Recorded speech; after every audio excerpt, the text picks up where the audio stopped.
Hi there, and welcome to the rebranded Matter of Britain page. Just thought we'd have a little change around of the name. It's Still so the same crap, though. that's it. That's it. It might change again. Mind. It might change again. Who knows? If you've got any suggestions for new names, give us a comment. So me and Peter went on a little road trip recently, down in the west of southwest of England, and we stopped off at some important sites for looking at some cool artifacts. Stopping off at Wareham and Dorchester and Lustley to see various things. And firstly, we stopped off at Wareham at the church there, when there's a good collection of stones there in search of some good evidence for the for early British stones. Yeah, I've been. I was. Blah, blah, blah, blah. There's a resource I use. You can have a Google for yourself called the Celtic Inscribed Stone Project, and it's a database. It's probably about 15 years old now. So there's some stones that have been found since that aren't on there. But it's a pretty comprehensive database. It's a bit clunky to use because it is just inputted text. It's not, there's not any pictures really. I think there might be a few, but not many.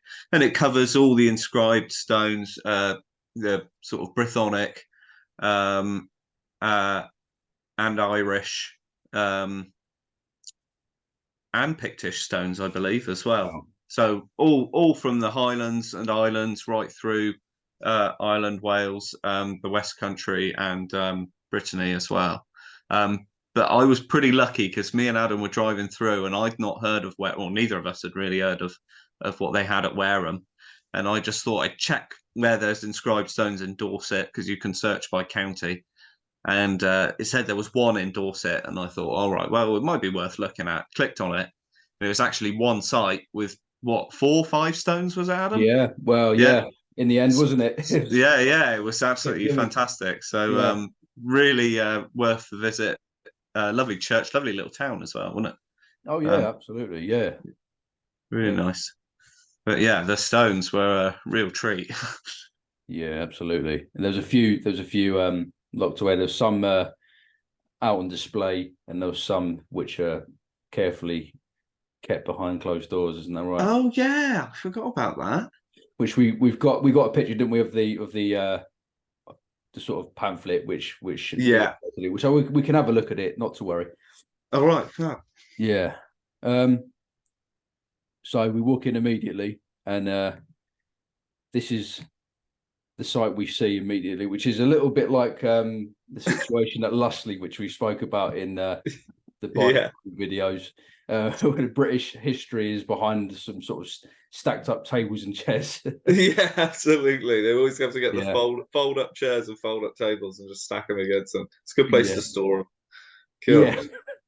It's Um, only the oldest Christian monument in the church. Doesn't yeah, matter. yeah, not to matter. Yeah. Um, and yeah, so this is the what's known as the Catgug stone, which harbors a good amount of the sort of ciphers we'd recognize as Coelbren. Hmm. There's no contest as to what's understood by historians and the people at the church to say they're British stones.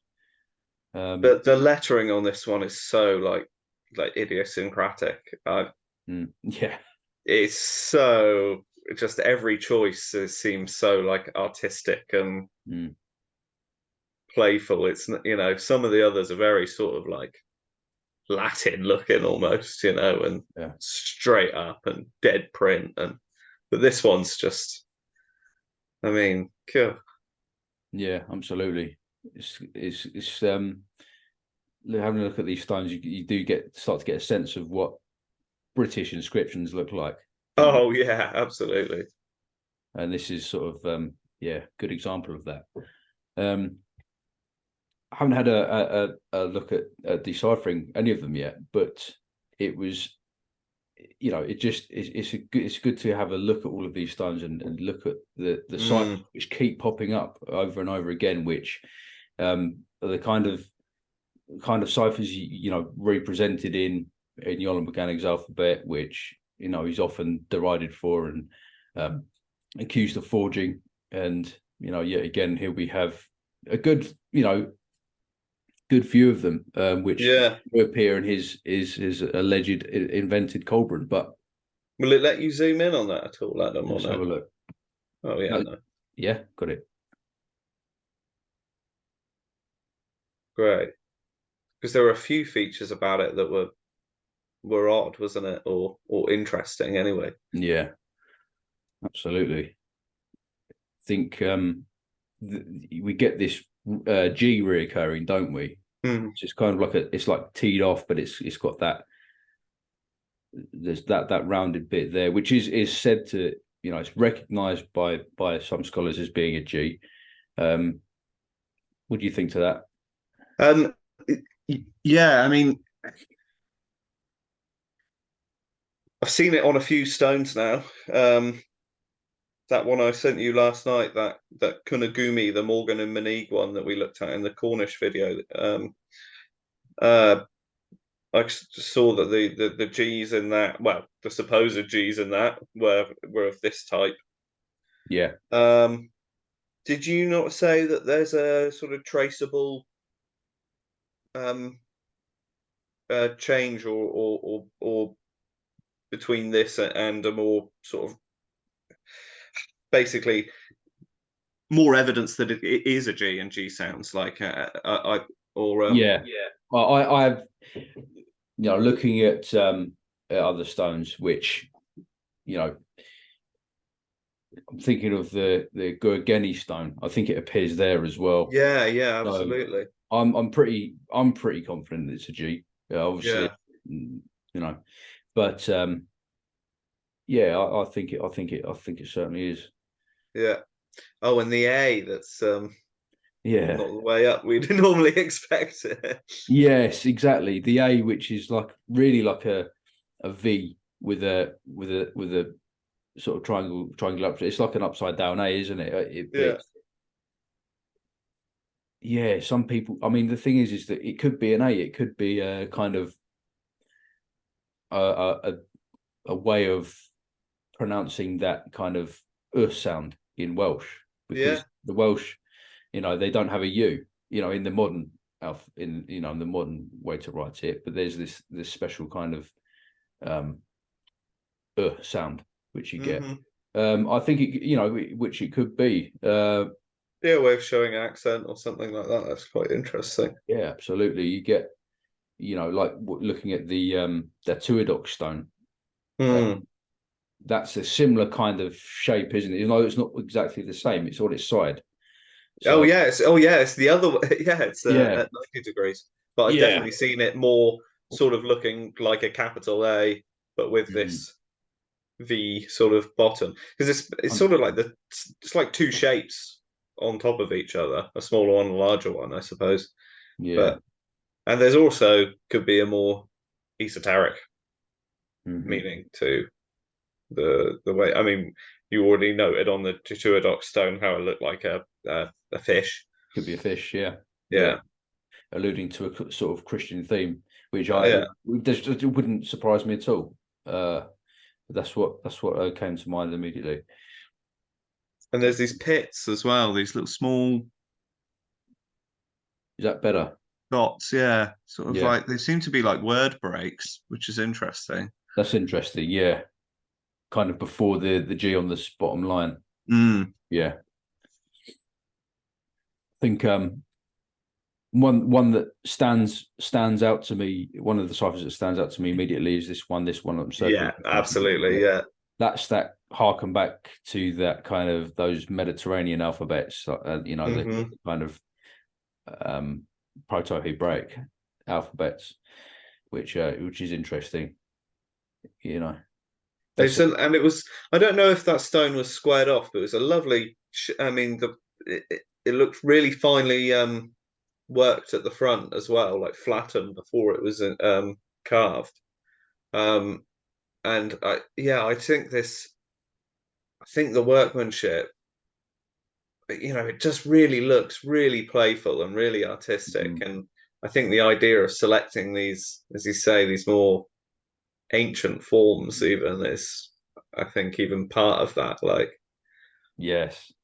I'm glad you brought up the playful thing as well, because that's something that Dad said as well about certainly how some of the characters are placed on their side in order to illustrate a kind of extra meaning to do with, I think he was talking about a situation where things politically have been turned upside down. So there was this, you know, yeah, yeah, do you know what I mean? It's like a playful playing with images as well as, yeah, you know absolutely. what I mean? It's really, for, take the kind of context of thinking about how, the Latin's right. It's very ordered, and it's like you think Mm, within a box. This would be thinking much outside that box, in that kind of, you know, mm. playful way. Yeah, very interesting. um, Oh Anything yes, there's else you want to have a look at on this stone before we move on to the write up? Or no. I think it's worth just that it was you can see a few lines down there where it was damaged and repaired. yeah, yeah, Um, and I think the information about where it was found and stuff is on the sheet, isn't it? I believe maybe. yeah. I think so. Yeah, we'll have a look. I think you can see Yeah, that's the cracks one. here, Yeah. can't you? One there. It looks like that was um, kind of hacked. Oh yeah, it was filled in, wasn't it? Yeah, Yeah. yeah. So who knows the history of what this stone's been through and seen? It's uh, it's interesting to think. Absolutely. So that this is the write up that you get in the church. Um,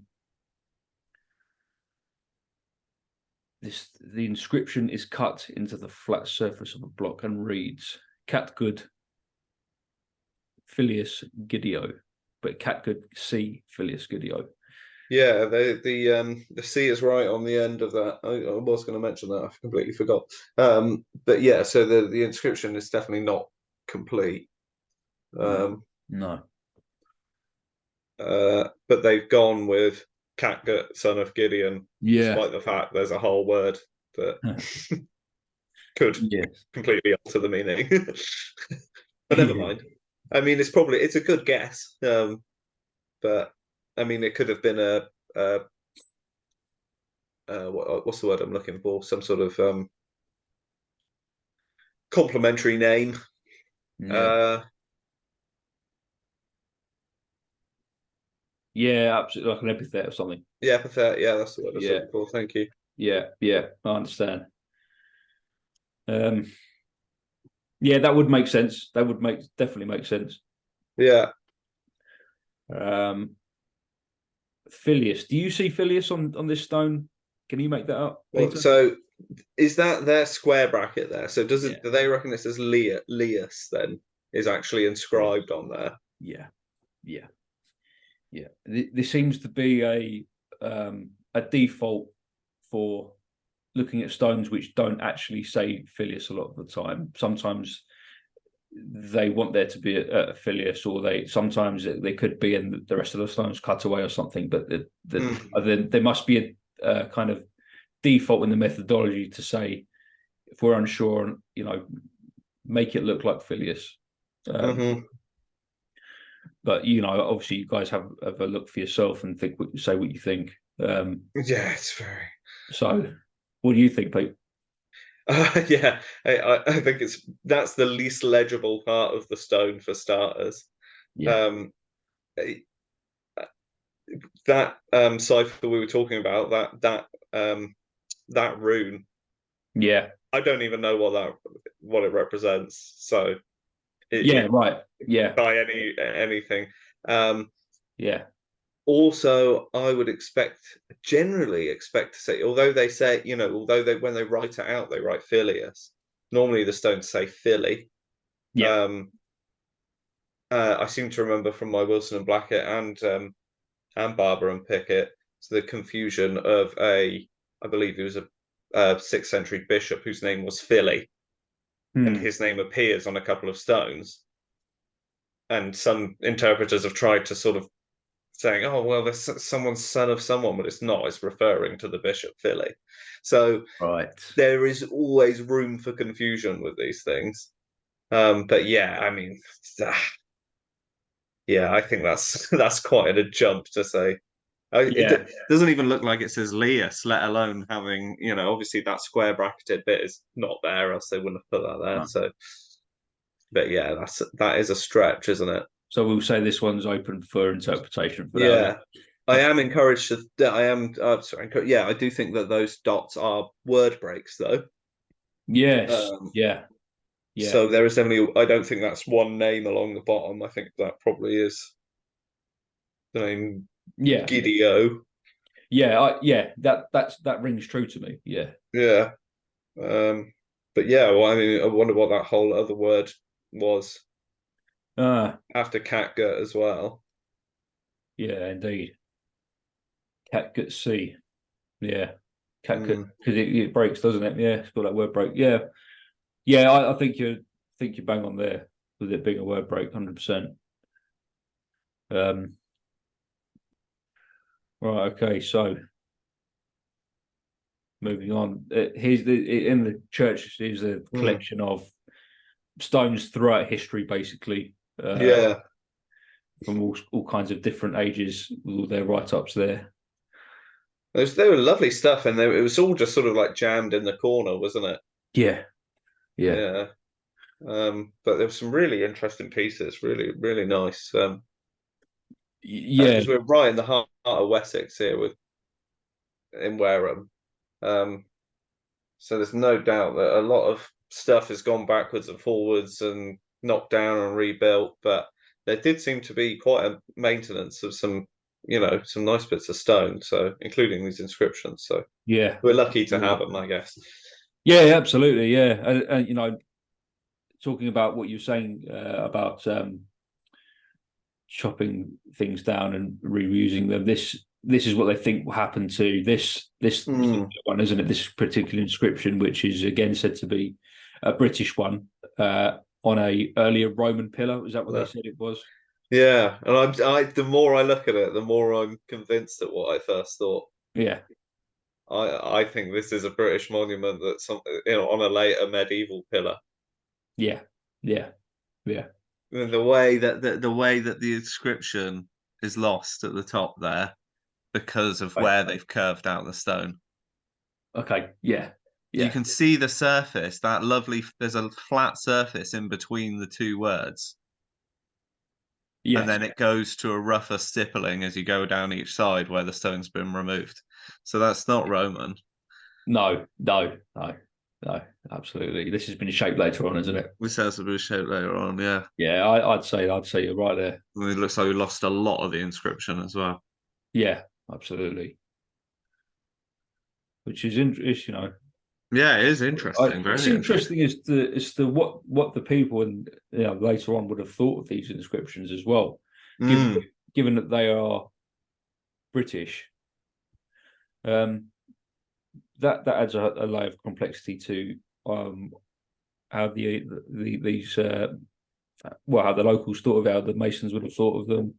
Yeah, yeah. I mean, there's no doubt that could have all been easily erased if they wanted it Yeah, gone as well. But there was at least a choice to leave some of it, yeah, or possibly as intact as they could. I think this bottom bit has been broken off later by the looks. Well, obviously a lot yeah, of it's been broken off later, but yeah. um, on the inscription in particular. But I think they've made effort to keep the inscription there. Yes, yeah. It looks like it, doesn't it? Yeah. Certainly does. There we go. It says reused Romano British column, late Mm. seventh. So the first one we looked at, they said seventh, eighth century as well, didn't they? Yeah. Yeah. So we're on that. They're going for this sort of slightly later, and which is actually a really interesting time because um, even by right at the end of the sixth century, you have the Battle of Durham, which Mm. is this is the breaking off of the sort of land link between the West Country and Wales.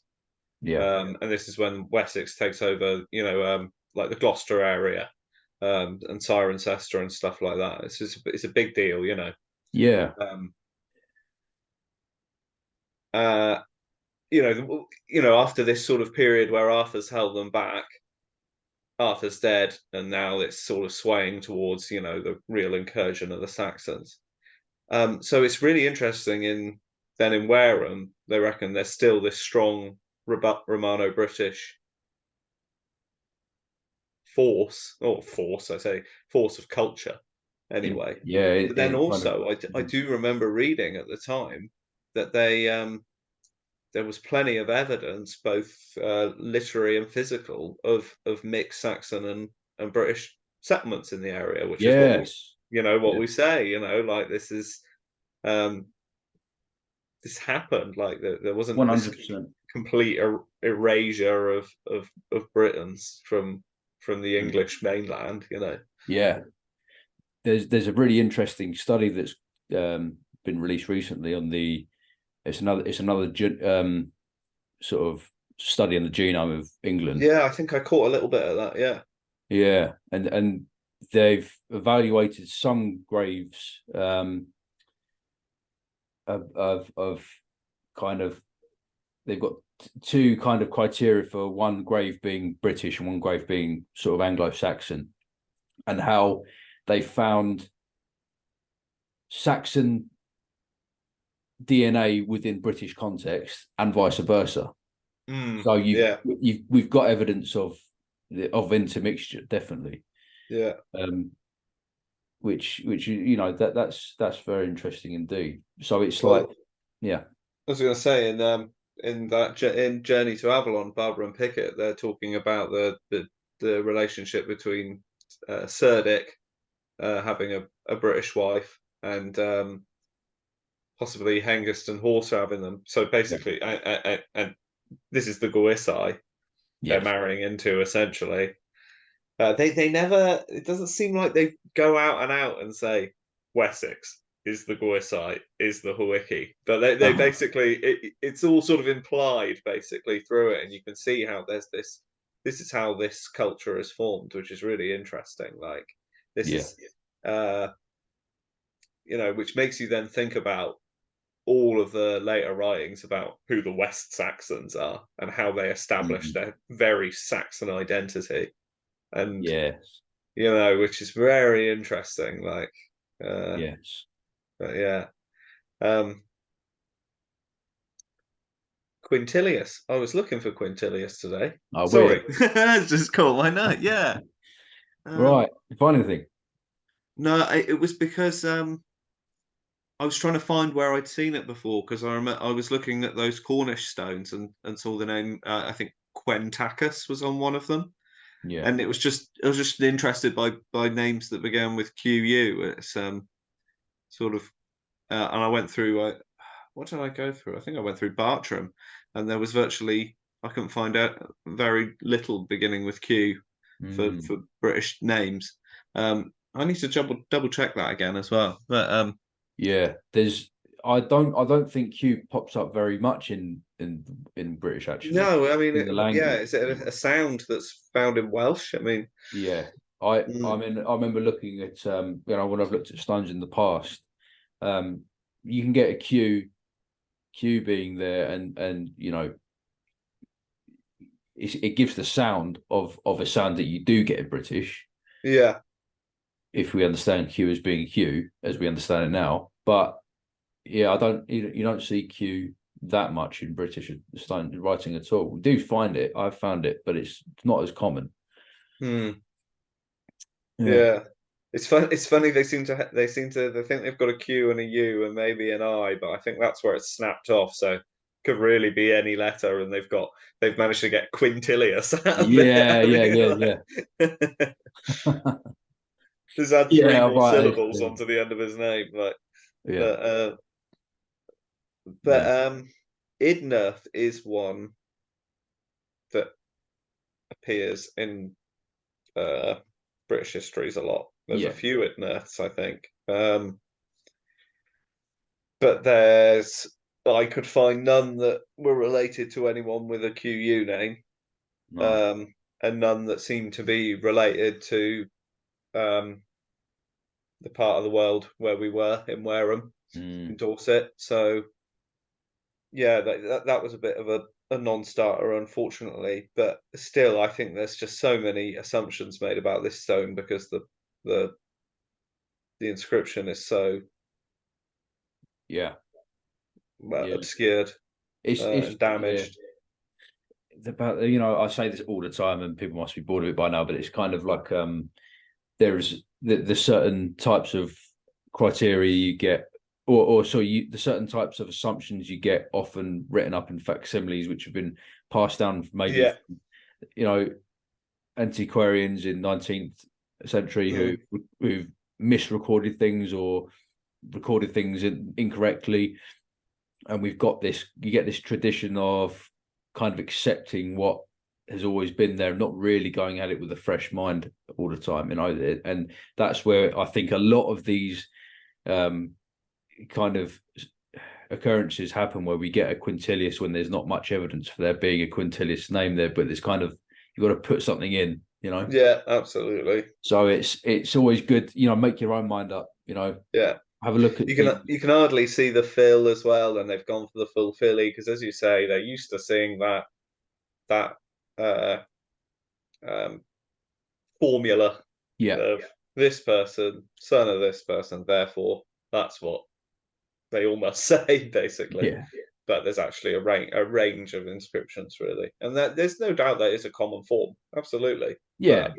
But yeah, you can see that someone's just copy and pasted this from someone else who's copied it out of someone else, and you know, it's yeah. Time for a revamp and a reevaluation. Absolutely, yeah. We jumped over this stone here, which Oh yeah, that's better, but if you guys can see, there's this is another very interesting stone. Obviously, the first glyph which catches me straight away is this one here, which I'm circling. Which yeah, looks like cursive, doesn't it? It does. It does look like cursive, and it can also look like the R that you get in kind of the Mediterranean alphabets as well, but they look similar anyway. So yeah, it's like, yeah. What was the name again? Was it wrote? What did they give this one? Rota Romy. Yeah, Did I get a picture of the write up for this? I don't think we did. Oh bugger! Sorry. But yeah, it was, again, a very squared off stone. I wonder if this one and the first one we looked off, whether they'd been worked in to be used as building blocks. Yeah. Because normally, obviously, with these British stones, we're used to the very natural, organic shape of the rock. You know, you get these single pieces that have been clearly chosen for shape and size, I think. We'll definitely see that with the Lussley stone. That real, like, I think it's very anthropomorphic. Feels very human shape and size. Maybe a bit bigger than your average human, but like a warrior, you know, this. But it's still that there's definitely a link between, considering that some megaliths are, you know, standing stones are much bigger, and they say this is about a tradition of standing stones. I think these are much more related to the human body than standing stones, which could be much more a range of iconography goes into something of that scale, you know, things that it could represent. But yeah, I think these are very much more human. So I think this one, which has obviously been squared off, I wonder if they were, oh God, I hope not, but I was going to say, I wonder if they were squared off for the purposes of presenting them in the wall. It's a painful thought, isn't it? But it might be true. It might be true. Maybe it was done earlier, and then when the building was rebuilt again, they found them as this. But then that assumes that mason as well maintained the inscription. Well, actually, no, because the first one's got a word missing, hasn't it? So Yeah. Yeah. Oh dear. Well, someone did some smashing at some point anyway. It's very sad, It but looks like that, doesn't it? Yeah. yeah. Right. And this was another stone that we've got. Ah, yeah. Yeah. Who does it say it is again? Denial. Oh yeah, they think it's a Daniel, don't they? Daniel, yeah. But there was no D. Yeah. Um, so, and it doesn't look like there is any kind of room for there to be one either as well, especially where it's cut off from. You Mm. know, it's like, I think this one is definitely. I thought this one was later because I think this was pillar shaped yeah, and then it was inscribed. I think it was, and it reminds me more of the later uh, shaped Welsh pillar monuments. Um, I don't think this. I don't think it could have been on from a reused pillar. This one, yeah, but the inscription came after the shaping of the stone on this one, unlike the other one where I think you can see that it's the other way around. But yeah, but the style as well is there's a lot of detail like that eye, the way yeah. the point, the top and the bottom of the eye. It's real lovely detail, and the shape of the owl as well. It's really nice. Absolutely. Almost looks modern in places, doesn't it? Hmm. Mm. So it's interesting. So it's Um, worth noting the Wareham's near Portland, and so a lot of really good limestone, which is great for carving, is accessible. okay. Um, Easier to destroy than the granite monuments, and easier to wear down, but um, not you can easier to carve. So, and it's very nice looking stone as well. Lovely Yeah, white color. absolutely. Oh yeah, this name Outprit, but they don't even think they've got the whole name for that, so they don't even know what that is. Yeah, yeah, that's it.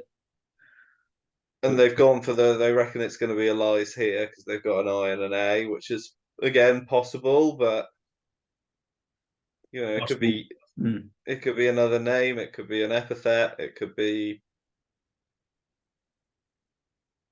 Yeah, absolutely. Yeah.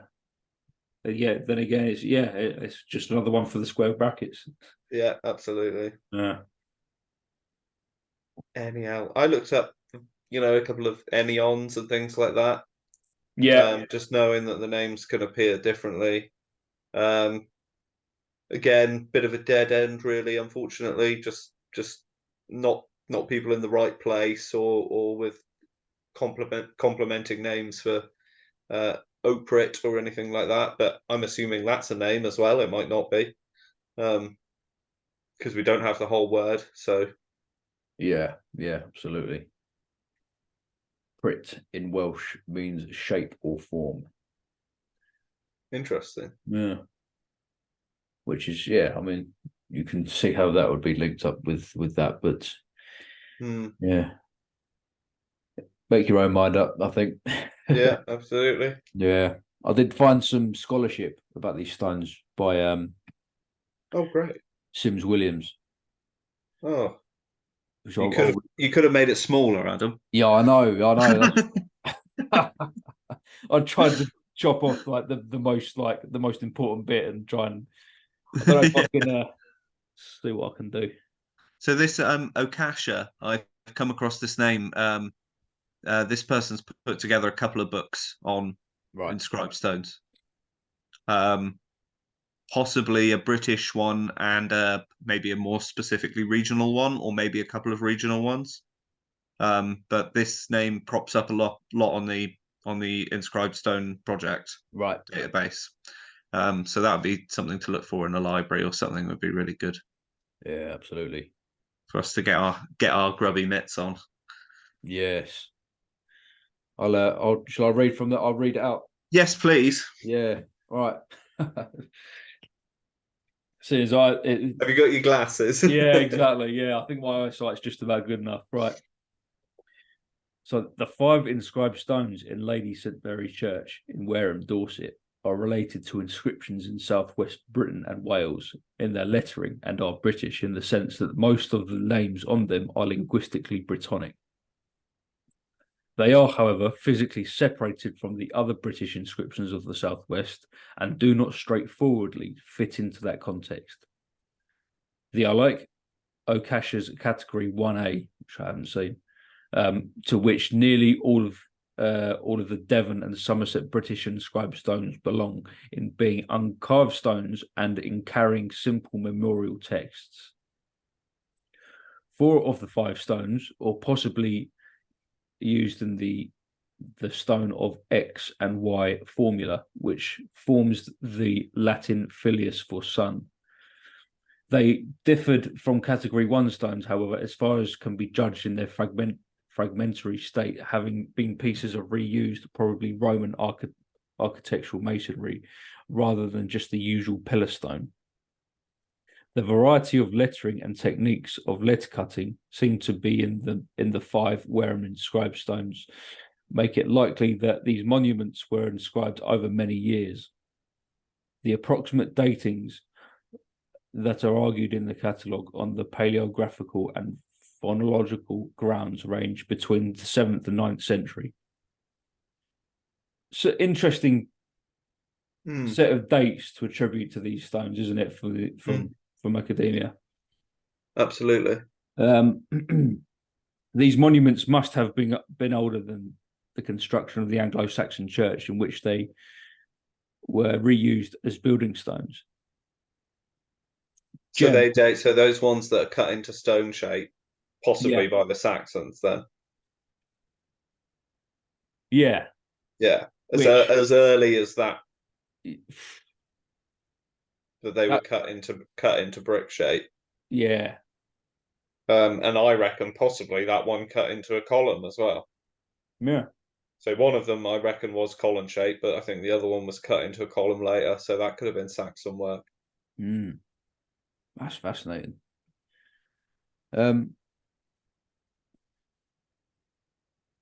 Jem has argued principally on the typological grounds that this church may have been built around 800.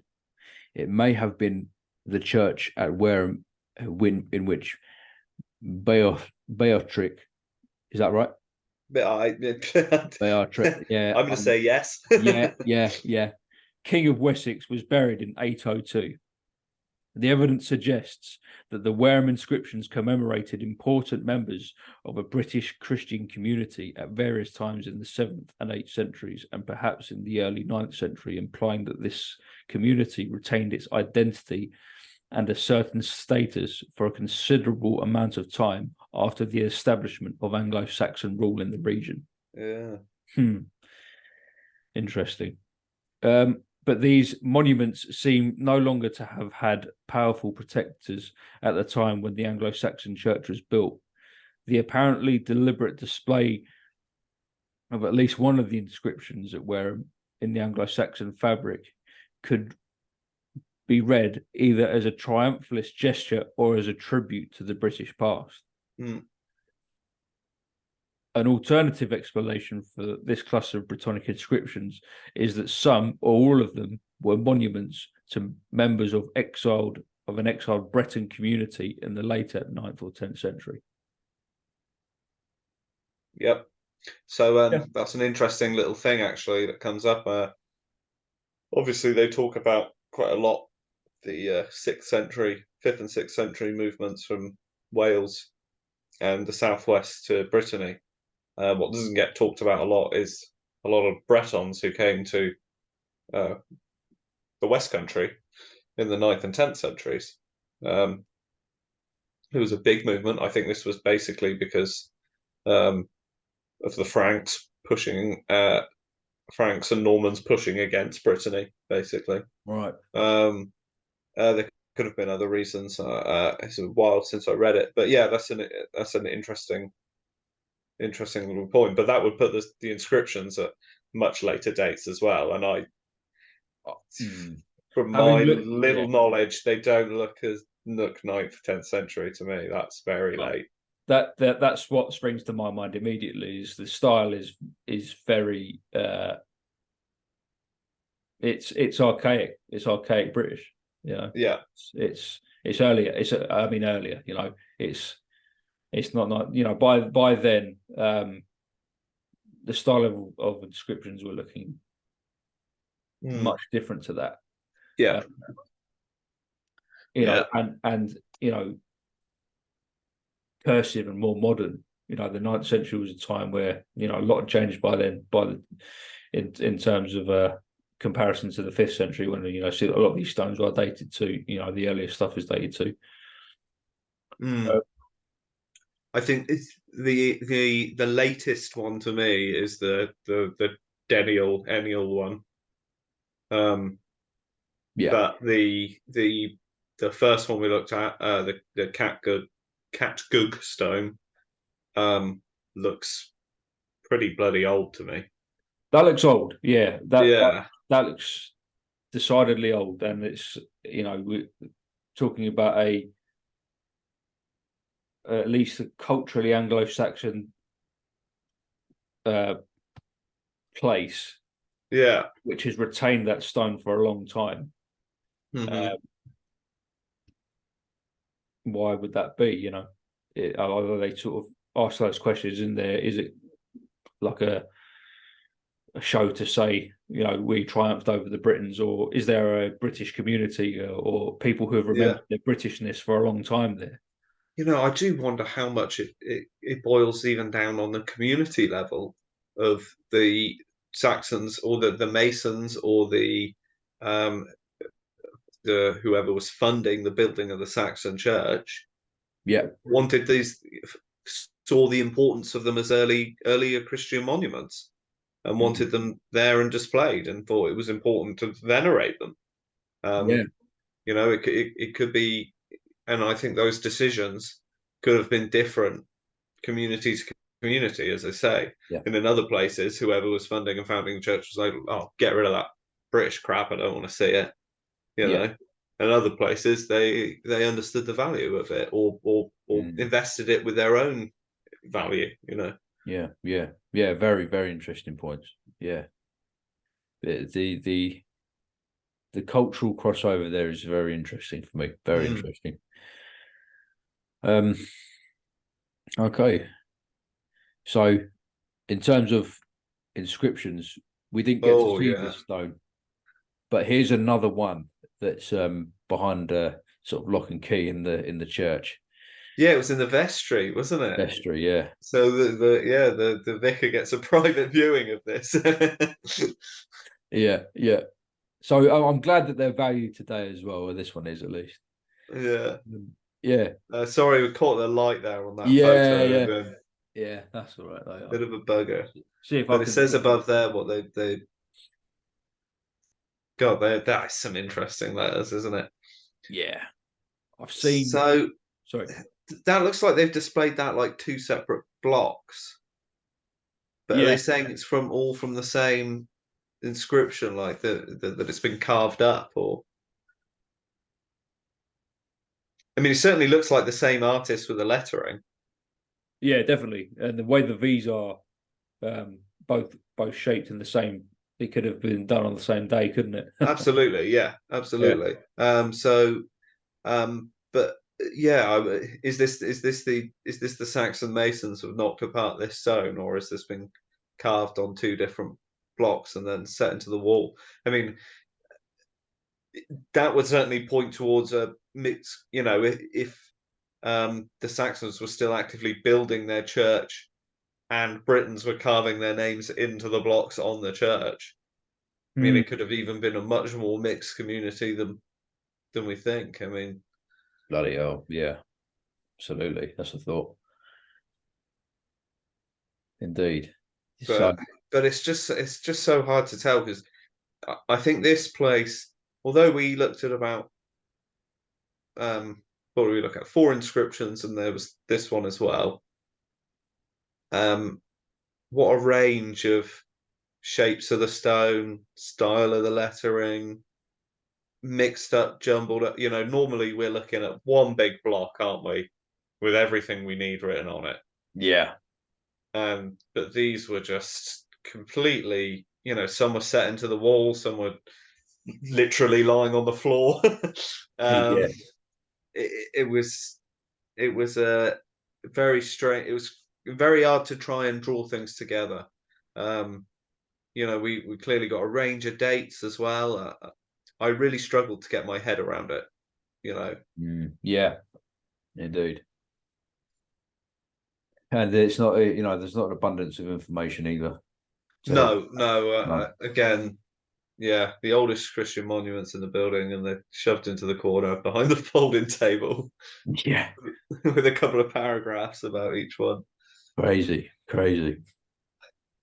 But, yeah, best we can do is make these videos, huh? Yeah, absolutely. Raise awareness as much as you can. Yeah, what pops out to me these stones immediately is these two ciphers here. Immediately, I've seen them a number of times on stones in Wales. Mm-hmm. That's to me is becoming they're becoming typical British script for me. What did you think about those names they give? It's just under the shadow of my phone there. Yeah. 7th century, and the names are probably Latin versions of the old Welsh names, Gwydu and Gwaida. Gwydu and Gwaida. It's just the first line there under First the line. image. Oh yeah. Gwydu and Gwaida. Well, I don't know how you can give a G as being a V, to be honest. I assume if it's a U, and then it could be the GW Right. mutation. Okay. Yeah. Yeah, it could be, couldn't it? But it just the first thing that jumped in my head was Gwyredd and Guiderius, or Guiderius, the two brothers. Oh wow. Is it Avaraj? Oh God! Now I've got my bloody brothers mixed up, so now that's embarrassing. It's like what it made me think of, and then got it all mixed up. But anyway, yeah, the two brothers. Yeah. So that I thought that was quite interesting. Brilliant. Oh wow. Well, look into that then. Yeah. No, brilliant. Probably got it wrong, guys. We'll find out. We'll have an update. Spoiler: I get everything wrong.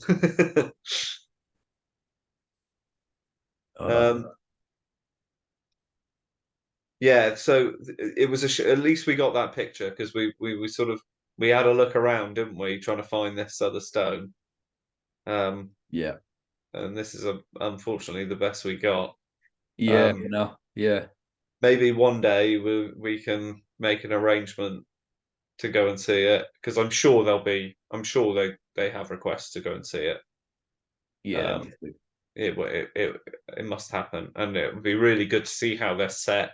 If we can work out if they were from the same stone originally, just by looking at the pieces of stone, how they're set into the wall, be really interesting to see, and how well it looks like the mason as well has tried to maintain the inscription. Yeah. So I think that's a really interesting point. How much someone has, even in breaking apart these things for building blocks, has had some sort of respect for the work that's come beforehand. I think that's interesting. Brilliant. Yeah, that's interesting. Great. Oh, and I've just seen that on number 13 slide. Yeah. There we go. Yeah, I hadn't forgotten. Yeah. There we go.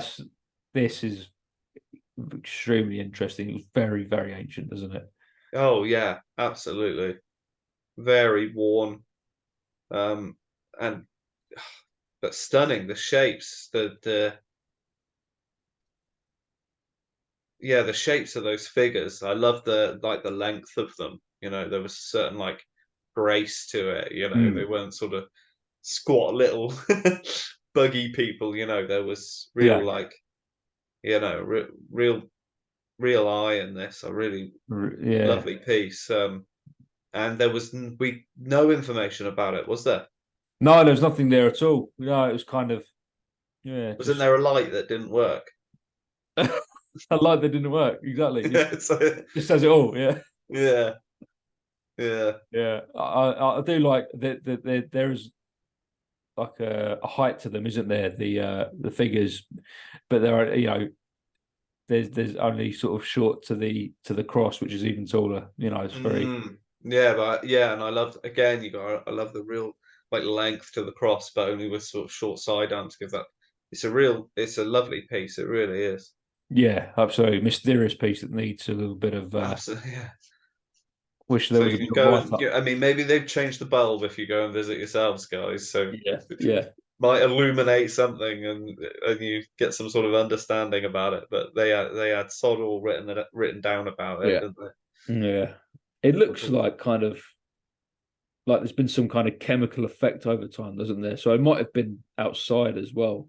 well, yeah, and if it's limestone, it will definitely be more prone to that sort of erosion as well. Yeah. So, um, acid rain, Acid rain, mate. acid rain will do it in, mate. It's a classic case of acid rain. That is. Um, Yeah, yeah, no, it was lovely. But yeah, shame they didn't have much written about it. But yeah, yeah, indeed. we'll go and interrogate the vicar of Wareham Church at some point. He doesn't know what's coming, does he? Demand to go in his vestry.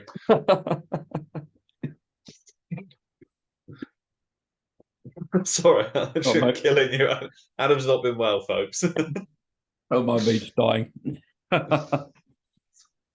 Sorry, get your winter cold over and done with now, so you're not sick at I've Christmas. been had a serious case of man flu. Been down for like a week.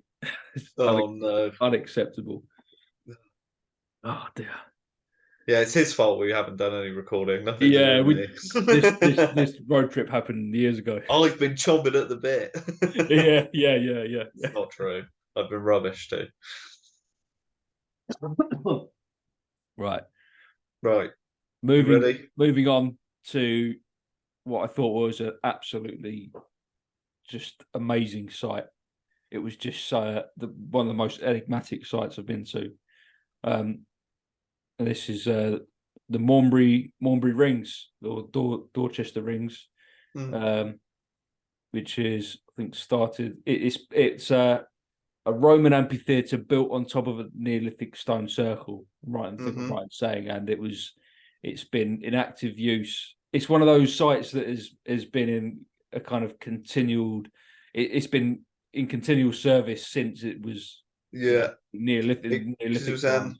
fortified in the Civil War as well, I Yeah, believe, wasn't it? Yeah. absolutely. It's fortified in the Civil War. I can't remember which side it was. Uh, No. I'd like to find that out actually. So I'll been getting into my Civil War in recent times, and so I'd like to find that Absolutely. out. Yeah. Yeah. Definitely worth having a look at that. Yeah, and it's used even today. They have sort of town fetes there and things like that. So this is like a living. This site is like a living piece of history, which gives people contact with a very ancient past, with continual tapestry of kind of an evolutionary of development of the site. Which I just you go there today and it's just brilliant. Yeah. There's a Yeah. shot. Absolutely.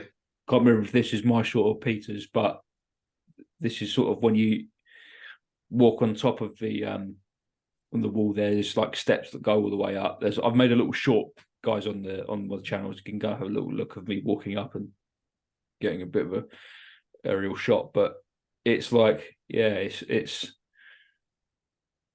serious energy to it. Absolutely. I love the way that it was just slap bang in the center of town as well, and it's Yeah, just still there, like just yeah, sat silent, like you know, just the presence of it is yeah, incredible, isn't it? Really, like absolutely. Yeah, just yeah, and I mean, you can still see the evidence of the various terracing for the seating as well. I mean, absolutely amazing. We've got evidence of inhabitation as well, which is you got the local hermit. Oh yeah, absolutely. Tent down Yeah. You there, can see that tent had been there a while, couldn't and you? yeah, so it's Um, got it all going on there. yeah. Um, and I liked the point you made, Peter, when we were there about possibly being busted in on the other side for rich Victorians to come and have a look from the other side of town, Yeah. from the suburban bit, which is behind it. I thought was interesting. Yeah. So I pretty much not long after we came back, there was that megalithomania chat that the guy was doing Portland, and he started off by talking about Dorchester and showing a map of the Neolithic monuments around Dorchester, and Maumbury Ring was like one of them, and there was like one massive henge, which I think that Wow. like the sort of Roman town that went over it, basically. And then they included Maumbury Ring, obviously, as this feature. But of course, as always with these things, they say it was a Neolithic henge. It was completely out of use, and then the Romans decided to build an amphitheatre, and I just don't buy that. Like, Yeah. I feel like if this was already so, Dorchester is right by Maiden Castle. And Maiden Castle's been shown to have, a big town inside of it as well at various points in history. I have no doubt that these monuments were continual or in and out of continual use from their inception through the Bronze Age, through the Iron Age, and they still must have existed in some form for a Roman engineer to recognize its potential and possibly already be used in that fashion. Absolutely. Yeah. No doubt that henge monuments, Avebury has a very amphitheatre-like feeling to it. Yeah. You feel like you're in a huge stadium or something. And that doesn't mean that I think henges are stadiums or anything like that. But there's no, if you think about the design of the British core as well, there Yeah. seems to be that tradition that came from these Neolithic, from ancient past. As a way of that we separate land out. This is a separate space for something to happen in, whatever that might be. We Yeah. do it with this circular or oval or egg-shaped enclosure, and I think they're sacred, they're social, they're cultural, they're for trade, they're I think it's for everything. I think everyone's right with all their different answers. I just think they're like, yeah, they're zones for everything, Yeah. and I think that there's the fact that I don't think this was in complete ruin, in disrepair and out of use when someone decided in the Roman period to turn it into an amphitheatre, whether that person be a Roman or be a Briton. Yeah. Um, Yeah. and as you say, it's still used for that today as well. Yeah, absolutely. What just thinking of why a kind of why an engineer in Roman times would want to convert this into or adapt it into something else when it's not, if it's not in use. It's like, well, if it's in use, then that's where the attention, that's where the money flows, is where attention goes, isn't it? It's like, yeah, it doesn't. Yeah, I agree with you. It doesn't make sense that it wasn't in use from like the Bronze Age or the Iron Age. It's I like also feel like a Roman engineer would be more likely to have clear level ground and build something from scratch, because it's how they knew how to build things. Yeah, They would, this is the idea we're sold, like that there was some sort of, almost like their stuff was flat packed and built to a certain design, which is how everyone could do it so efficiently. But this doesn't work that way. This is a whole different type of engineering project.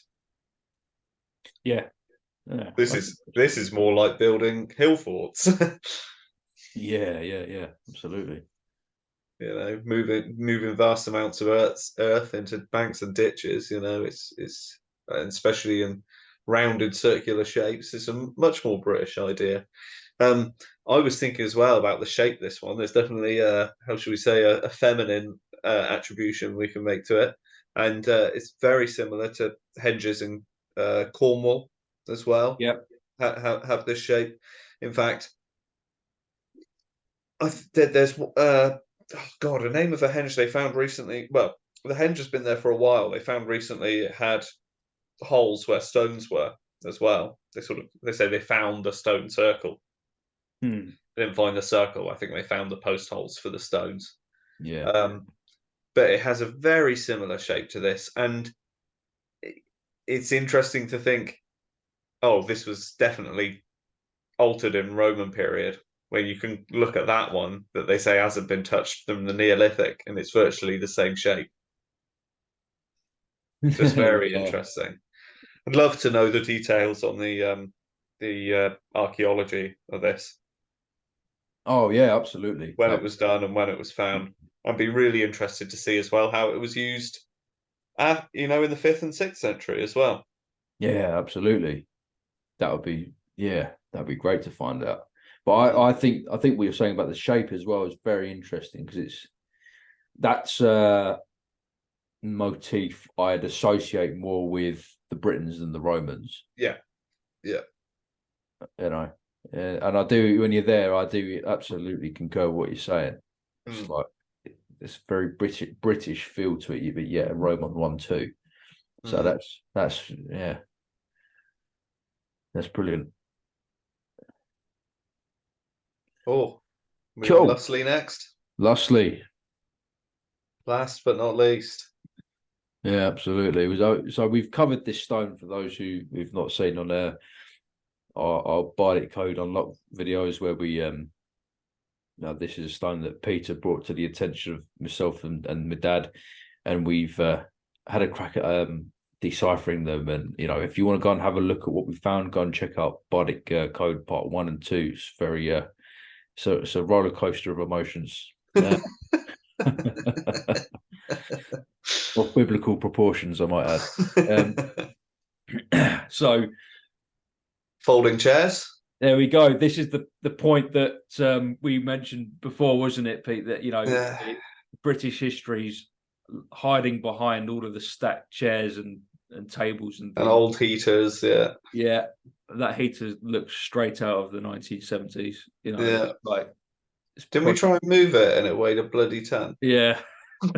We had to move a table in Wareham. I just remembered we had to move a whole table. Yeah. There was the one stacked up, the folding table, but there was like not a folding table, like a solid wooden one, and we had to bloody move it out of the way. Oh God, I forgot about that. You can tell no one goes to look at those stones. If you do, go prepared to move furniture. Right, that's my yeah. Take someone strong with you. Absolutely. Yeah. It's a shame. It's a shame. There's, it's funny to laugh about it, but it's like these monuments. They need to be protected and venerated in the way that people can access their history and their heritage, and have real contact with something which is connected to their culture, which is ancient and the sort of foundations of our culture and our heritage. It's sad that they're seen in this way, but there we go. And that's like really can't stress the antiquity. These are 1500 years old. It's just unprecedented as for something in a modern building. Or as far as you can say, a church is a modern building, but some of these churches, 19th century, 16th century. So even then, the stone is over 1,000 years older than the main body of the church. Yeah, I mean, you think of these little Spanish churches which will have 17th century, 16th century frescoes in and stuff like that, and it's just a little church in the middle of nowhere. But this is 1,000 years older. I mean, it's just incredible. Yeah, it is. It is, and it kind of the fact that these artifacts are here allows us immediately to challenge a lot of the kind of rhetoric and notions we're fed about ourselves as British people, and our culture and our abilities from ancient times. It immediately discards a lot of the rubbish you'll see if you walk into any kind of town in any museum talking about how the British culture was incepted. Basically it started with the Romans, and they gave us everything. And even Christianity, despite Roman Christianity being an accepted thing, still, nevertheless, if you were to do a casual look into the history of Christianity in Britain, they'll start with Augustine of Canterbury. Despite Roman mosaics with crosses and things like that, and Chiros and things like that, crosses, people often start with Augustine of Canterbury. And here we go. We've got a stone that was probably erected at least half a century before Augustine arrived in this country, and they've got Chiros and crosses on them, and are still on Christian sites of worship. Yeah, absolutely, and that is a really good example of how there is a Anglo-Saxon centric emphasis on terms of delivering history and culture to British people. In that, because Augustine was sent to convert not the Britons, it's kind of quietly left out that the Britons had been Christian for 600 years at this point. It's like, or it began 600 years ago in this country, and it's 600 years from when Augustine came. Augustine was sent to convert the Saxons, the ones that weren't being converted by the Britons, I might add as well. Which is in Canterbury, in the southwest corner. Southeast corner. East corner, So, which is that's near where I live. It's very, very connected to that part of England. That kind of narrative is very peddled. Not much is given. Not much credence is given to an early Christianity and the kind of Canterbury kind of epos of storytelling and knowledge and all the rest of it. It's kind of not involved. And there's the sad thing about that is that the Anglo-Saxon bit obviously is an important part of our history, but the British part, the part which has an even deeper history, is something which the English are, they have a kind of connection to that too, which they're being disinherited from as well. Absolutely.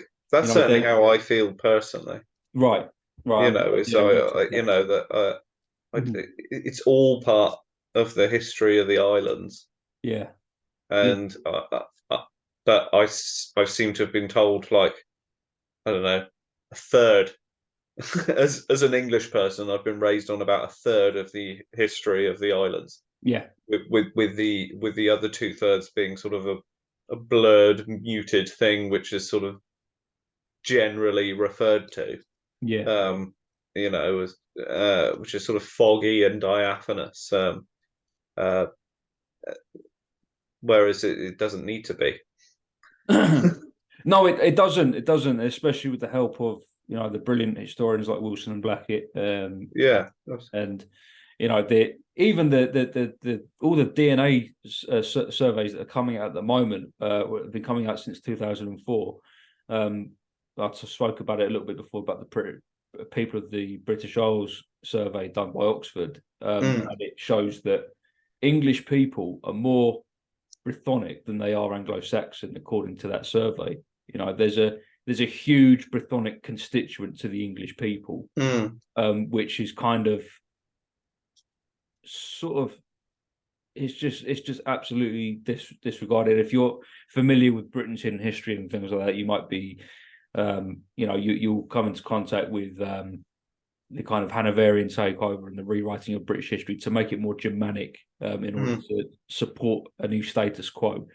but there is a very British indigenous element to, you know, the English people that they have a right to inherit and a right to talk about. So absolutely. And I feel like even if you're just you're just born and educated, even just slightly the other side of a border, you might have at least a bit more of an inkling about this sort of thing. You know, in Wales, in Scotland, even in Cornwall, yeah, there is still a sense of an idea, you know, and these are the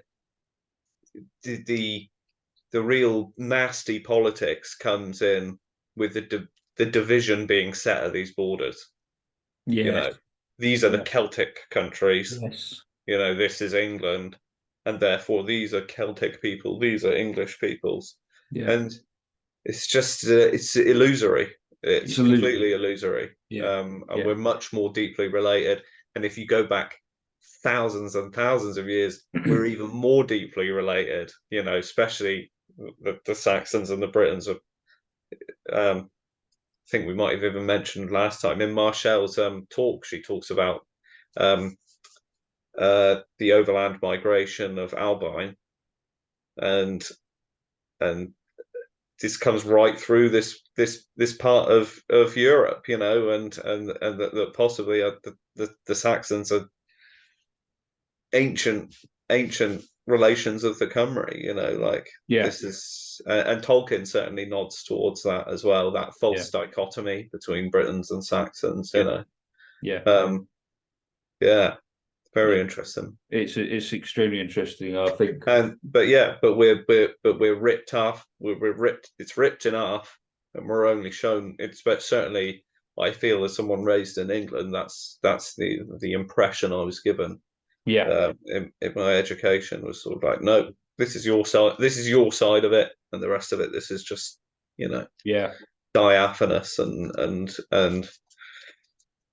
fantastic, mythical, Wow. you Yeah, know, all that stuff. yeah, But even then, you know, I feel like I've been. Why not have access to the legends and the myths of my country as well? You know, like precisely. Yeah, it's something in New Zealand that they do quite a lot differently with kind of the Maori culture and the later sort of British culture. There's more. I mean, you know, they're two very separate um, occurrences, but the story of the Maori is still kind of integral part of the kind of historical fabric of the country and its the sense of itself and its identity, mm, more so than over here. And same to you. I brought up in England too. I was born here, lived here mm. most of my life, all my life. I did live in Wales for 6 months, but Hell yeah. but I grew up. I've lived in England basically my whole life, and I have a Welsh dad. I have that connection. I've had that connection to Wales specifically, you know, Anglesey. But growing up with a very real sense of myself being Welsh or being half Welsh, but you know, being of British stock. You know, whilst very, you know, I started to clearly see British place names around Kent and everything like that, and for me, that was very interesting to connect to in my teenage years, where it was like I'm, you know, a young man trying to find, you know, as a young man do, trying to find your identity, who you are, and your history, and all the rest of it. I think some people are drawn to that, and finding British place names in Kent was Yeah. like a real like, wow, I do belong here. Part of me does belong here, even though I do feel a little bit alienated or different. You know, it's like there's part of me that can root here and feel like doing that. And there's an ancient and long tapestry of British history all across the island. Thing is, it's so ancient as well that it's like it's the rest of humanity should not be cut off from this as well. This is everyone's inheritance. This is so back in the past. This is real ancient history, and this is, you know, not just for the people of Britain or even just northwestern Europe, but this is real You know, this is world history when you get to this stuff that's this old. Like, yeah, precisely that. I think you're bang on. I think the same thing, and especially to do with the Christian thing, the early oh, Christian absolutely. thing. Oh, yeah, absolutely. Yeah. Even because I'm personally very invested and interested in things like the contemporary culture war, and I think we all are. If you're into history, you're probably into that too. It's like if you understanding, people of a time and place here and now. The year 2023, we've had 2,000 years of Christianity. We're at this point of where Christianity has been a very big part of that process, and we don't even understand some of the very early aspects, or very early formative foundations of Christianity, not only in the world but it so happens to be in Britain, and a part of the history of the world which doesn't get any light shone on it whatsoever. Yeah, absolutely. So it's and just again about myths, the separating the myth and the legend of the history of early Christianity in Britain is a jumble, and it's very difficult. But again, even if what is myth and what is legend, still not something we should be separated from. Yeah. And yet it's the same old thing, is that it seems like other countries seem to be able to enjoy their legendary heritage, whereas in Britain we have to say it's scientifically and historically unfound and dispose of it. Yes. Why? Like these are stories, like stories. But it seems like, oh no, it's historically inaccurate. No, you can't have it. Yes. Well, you must sanitize yourself of the filth. Yeah. It's very odd. It's awful, really. It's kind of, because these are the kind of stories which make human societies human in a way. It's the transmission of information from generation to generation. I've no doubt it's imperialism. Yeah, it's the problem. Is we've imperialized ourselves in this country.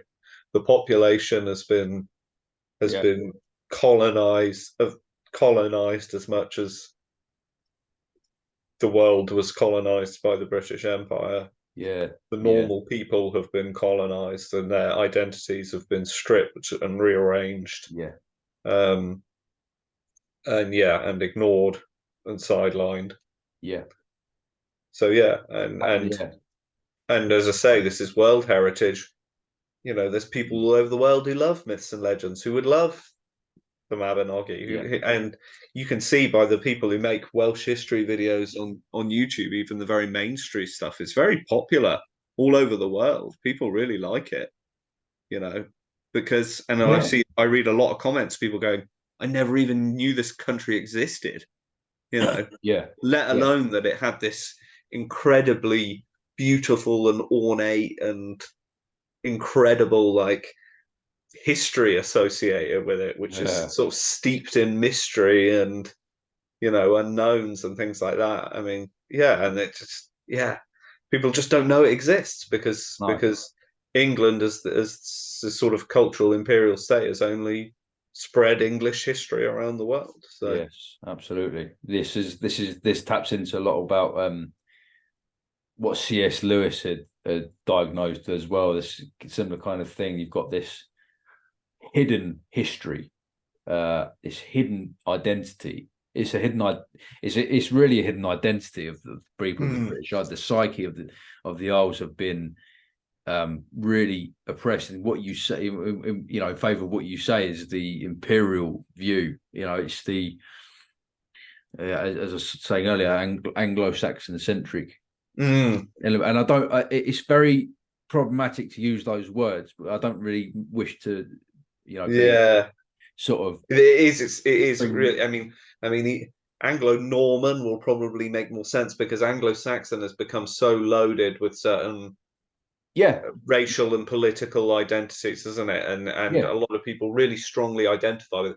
And I don't have any problem with people no, identifying in that sense as well. Like if no. anyone who's in search of their own history, I think is fair enough to go for what you can get your hands on. Um but yeah, I agree. it's very loaded, isn't it?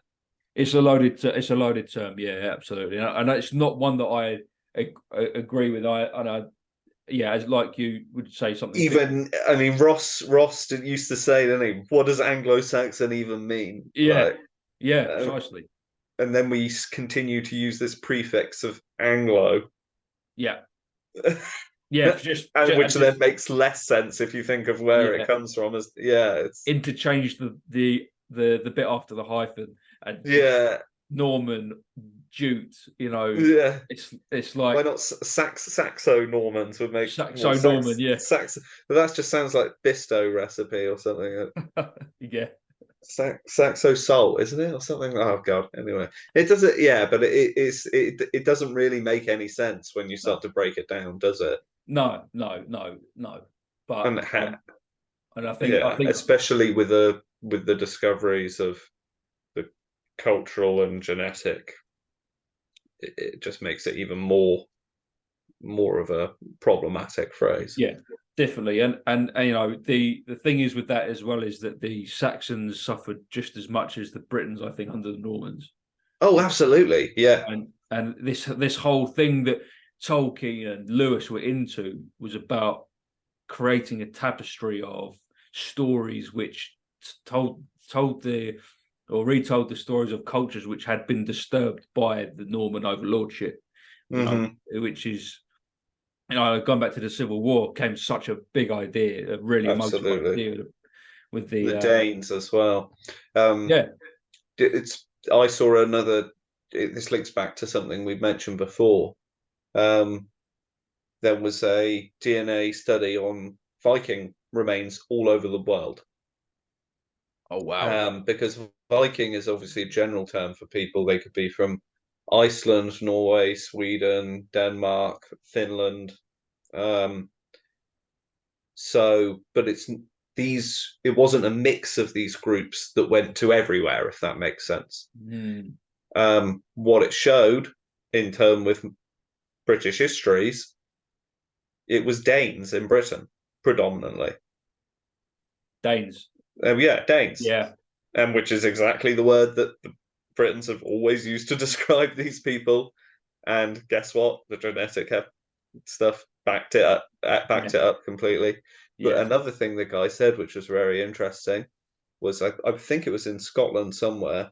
There was one of these places they call an out and out Viking settlement. Yeah. All the stuff, all the trappings, all the archaeology's coming up Viking, DNA, Brythonic. Wow. Yeah. Oh, we've got to do a video on that. Yeah. So I've got to find this clip of this guy talking. They then talk about it as some sort of like thing you buy into about like being Vikings, like buying into a lifestyle. But I just think it was more Man. about Yeah. cultures Yeah. mixing in a way that they haven't in Europe in such a long time Yeah. that Yeah. we Yeah. sort of Yeah. forget how it happens. But you know, I, Mm. Yeah, I think right. You bring up a good point about this thing about buying into being a Viking. It's yeah. very popular in a minute, isn't it? It's like Yes, yeah. it's very like They actually just talking about a modern movement of yeah, people yeah, yeah, buying yeah, into yeah. being Vikings. Yeah. There's like brand Viking, isn't there? Mm. People want to be Viking. It's kind of like this like revolt against a Christian, or kind of like wanting to get into a more instinctive kind of nature based Yes. kind of identity, a rejection of sort of modern consumer culture, and just get back in dirty into the earth and walk Yeah. bare feet and play. All for that, great stuff.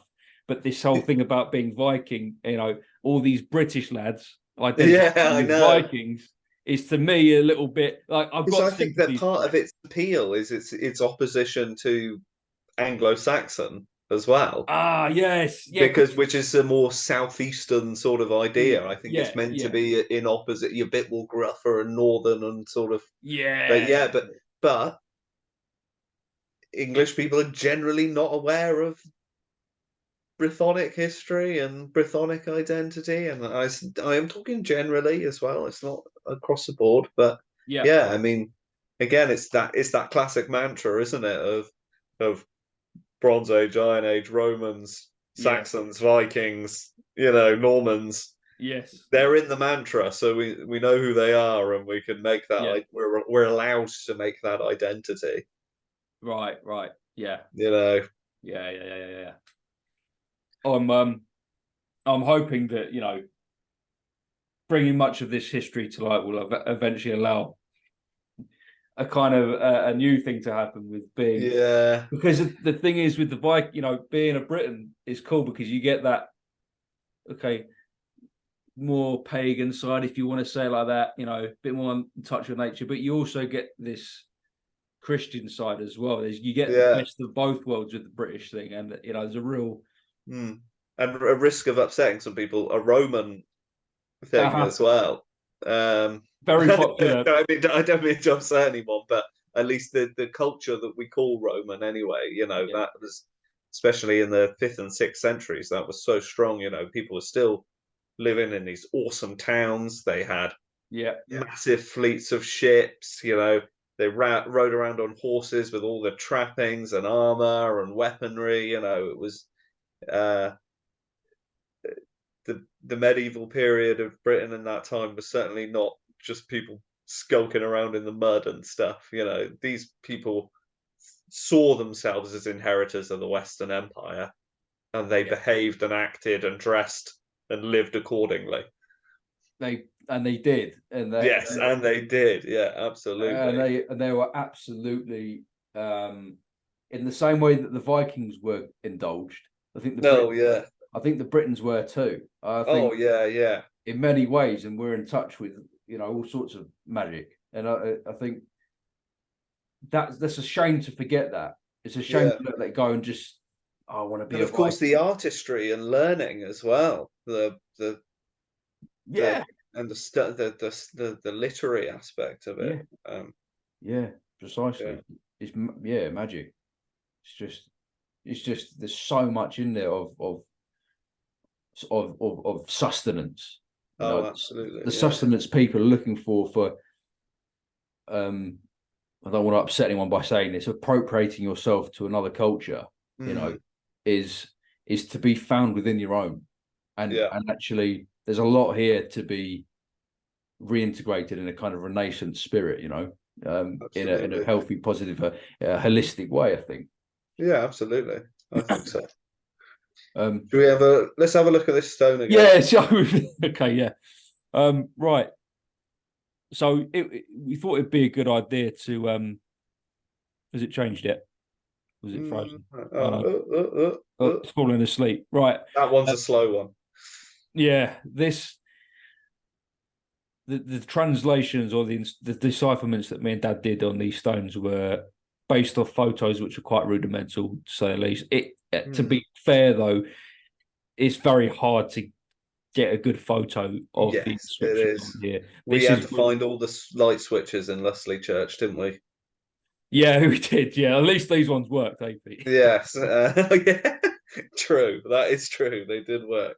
You've got one up on Um, Wareham.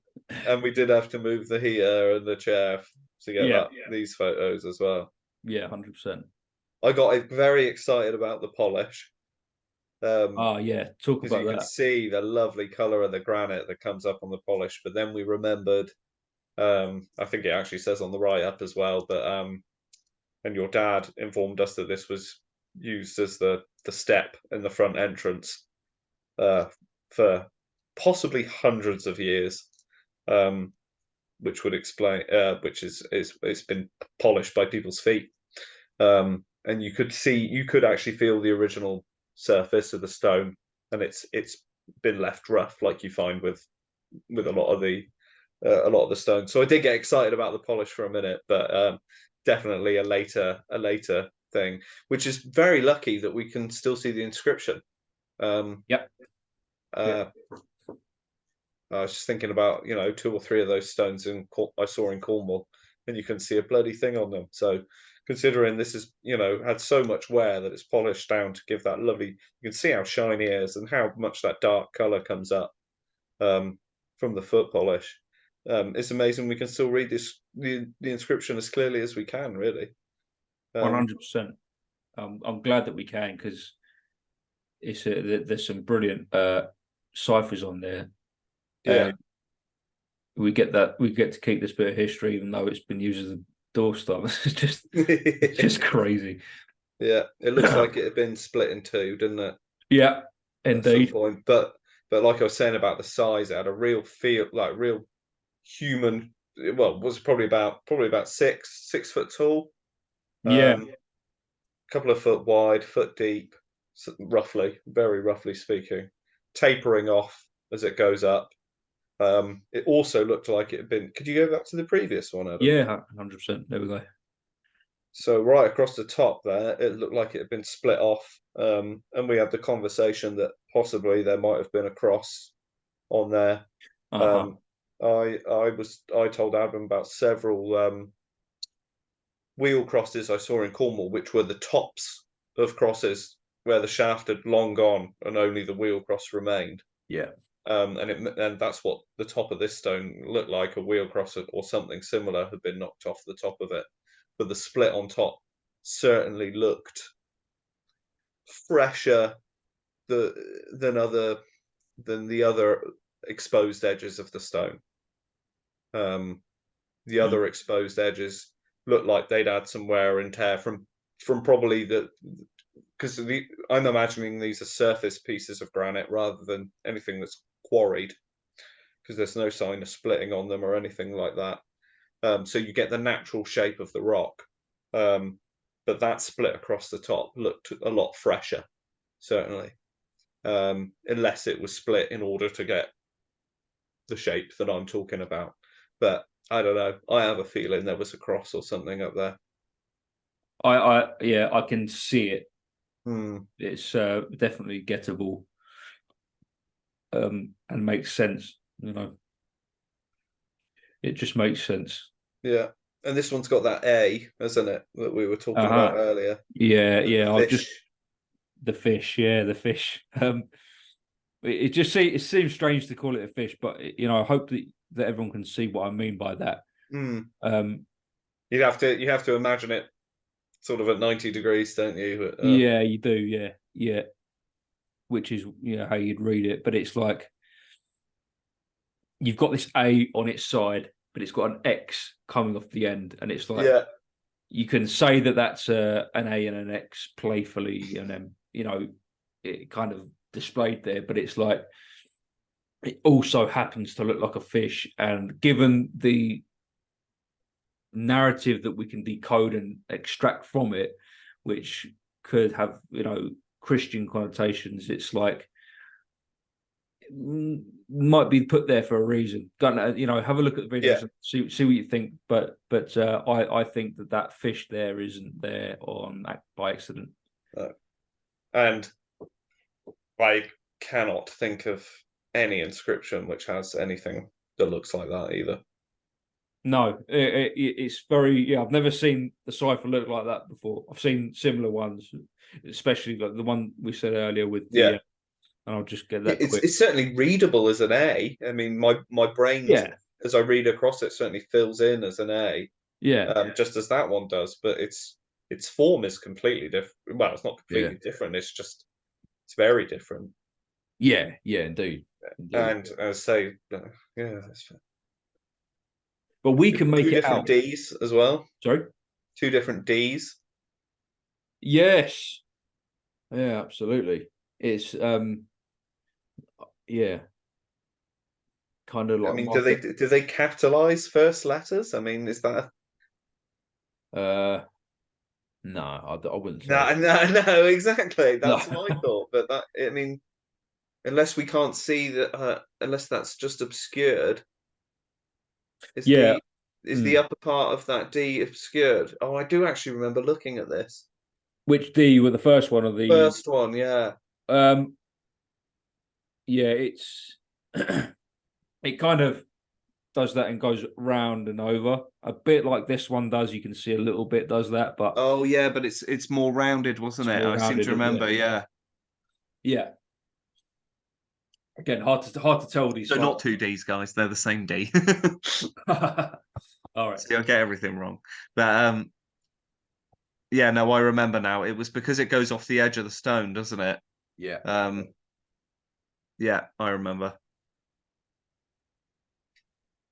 So You could just see it's just the problem is where it hasn't been polished by feet. The inscription doesn't appear as well in the flash photography, does it? So that polish really does show up the lettering quite nicely. yeah. But so like the C of the second name Conhino is lost at the top there a little bit. But I seem to remember in person we could trace it quite easily and see it quite clearly. Yeah. Yeah, absolutely. But another stunning example of this one's more stylish, I think, as well than a lot of them. Oh yeah. Like in terms of how the actual ciphers are written out, it's like it's got a definite kind of artistic flair to it for its time. I think it looks very accomplished. Yeah. Very even, and aligned straightly. You know, a lot of these are all over the shop, really. Good point. Yeah. Yeah. This one's very nicely done. It looks very accomplished. And yeah, the stone itself is just the shape and size of it was just perfect. That's the best way I could describe it. The shape. Yeah. Yeah. Yeah. It was just right. You know, it wasn't huge, but it was big enough to be. I remember walking in the church and being like, "Oh." When we were looking at these on the previous videos, I pictured this much smaller. Right. So when we saw it in person, I was really, you know, it took my breath away a little Yeah. bit. I have to say it was the same for me. I thought it's going to be like a little stone just strapped up on a wall. I mean, it's strapped up on a wall, but it's not small. It's not small, no. No. It's probably huge. Yeah, really worth a visit. Yeah.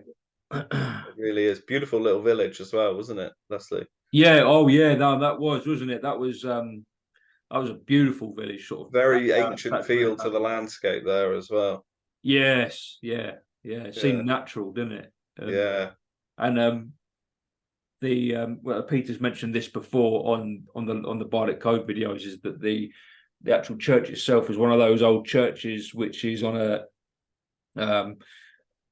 kind of in an oval shape. You know, the whole churchyard is like in the middle of this boat shape, which is always indicative of like a church being built in an old British monastic site. Yeah, enclosure. Yeah, the lands. Yeah.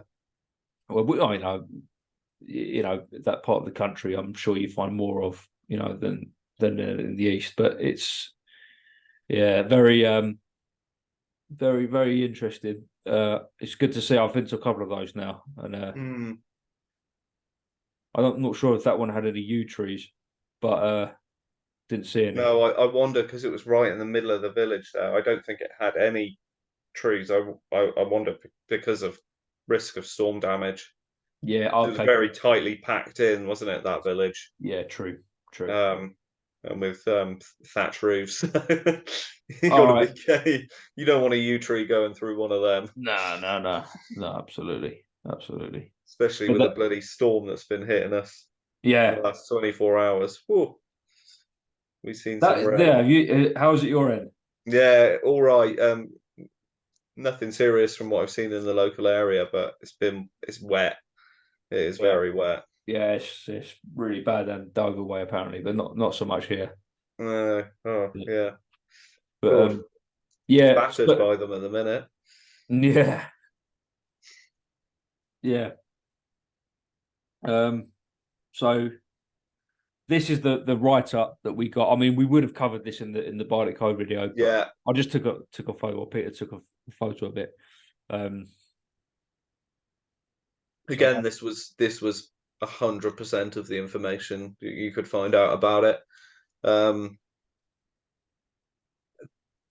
And to be fair, this is, when you look on, say, like those databases, you wouldn't get a lot more than this. They might have a bit more details on the movement and the placement of the stone and where it was discovered, things like that. But generally, you get this sort of information. Yeah. What I find a bit annoying about it is that it's sort of abstracted from its context. Mm. They sort of give you this sort of information is good for someone like me and you who spends quite a lot of time looking at these things. But someone who knows absolutely nothing about the context, they just get absolutely nothing from it. They get a range of dates, something that they can't really read.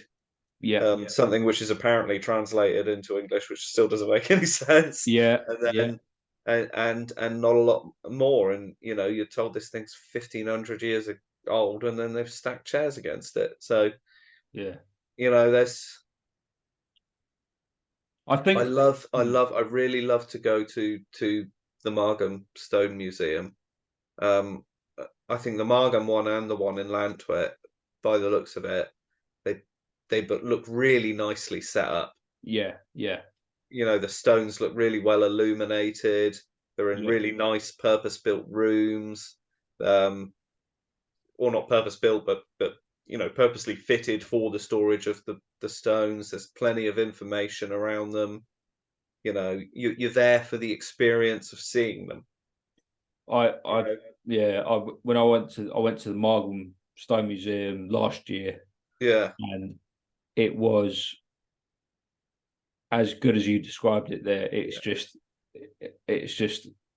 Even if you disagree with the information, just your brain immediately starts to work in a different way if you're going, right, I'm here to see something that is of value, you immediately have a different approach. But when something's strapped up against a wall with a stained bit of paper, sort of cheaply framed, it just really removes it from its context from its historical and archaeological importance. Yes, yeah, absolutely. And it's nice that they're very proud of it there at the place at Margam as well.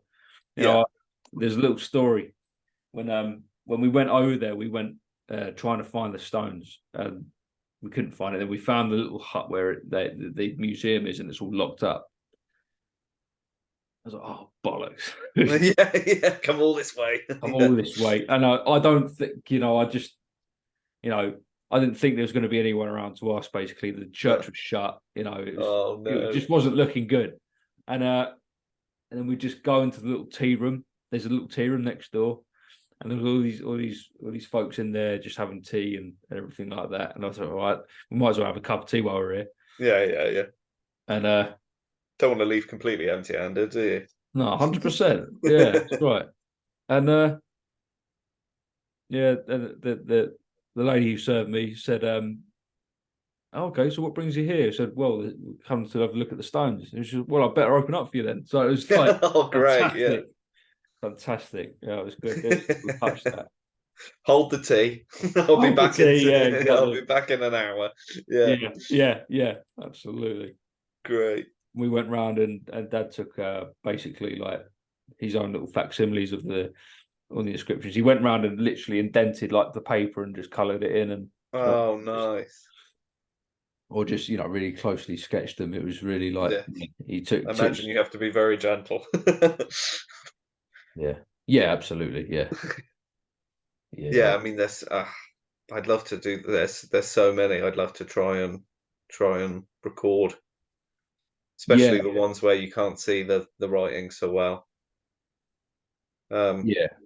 I sent you that image last night of the illustration of the Morgan in Monique one, and that was the first time I'd seen any representation of the lettering that wasn't just straight up, Roman text.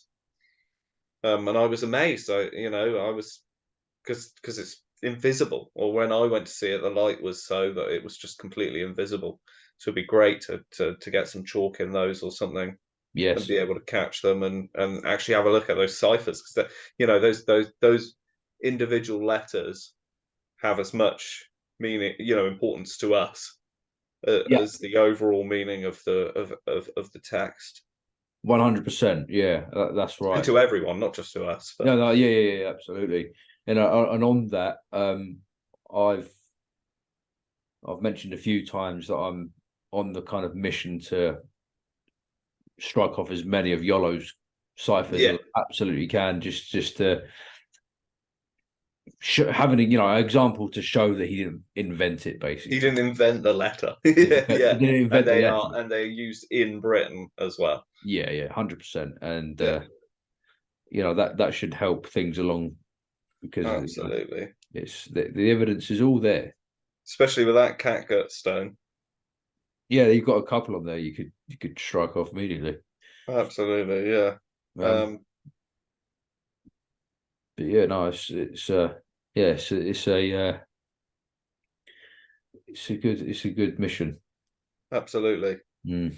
Yeah, so Dorset and well, it was a bit of Devon as well, wasn't it? Dorset Yeah, and Devon. Dorset and Devon. Yeah, I mean, we saw every Brythonic inscribed stone in Dorset in one whack, so that was pretty good. Yeah, awesome.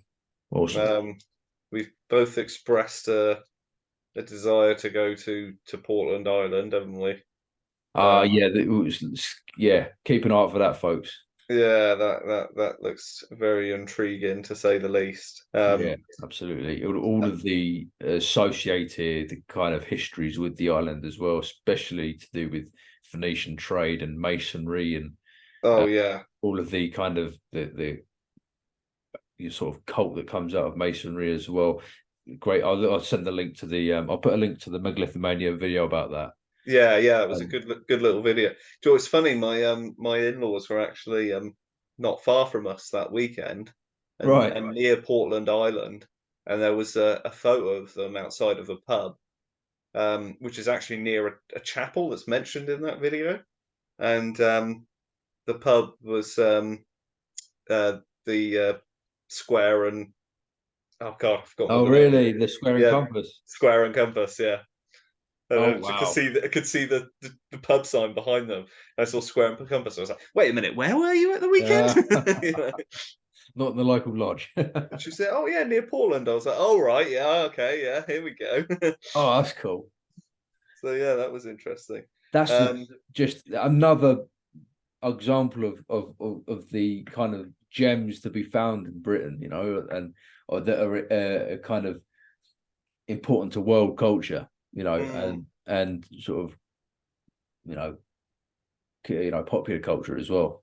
Absolutely, yeah. Yeah. At some point we'll get you down here again, because then me and you could strike off. We could probably strike off 4 or 5 Devon stones in a day, easy.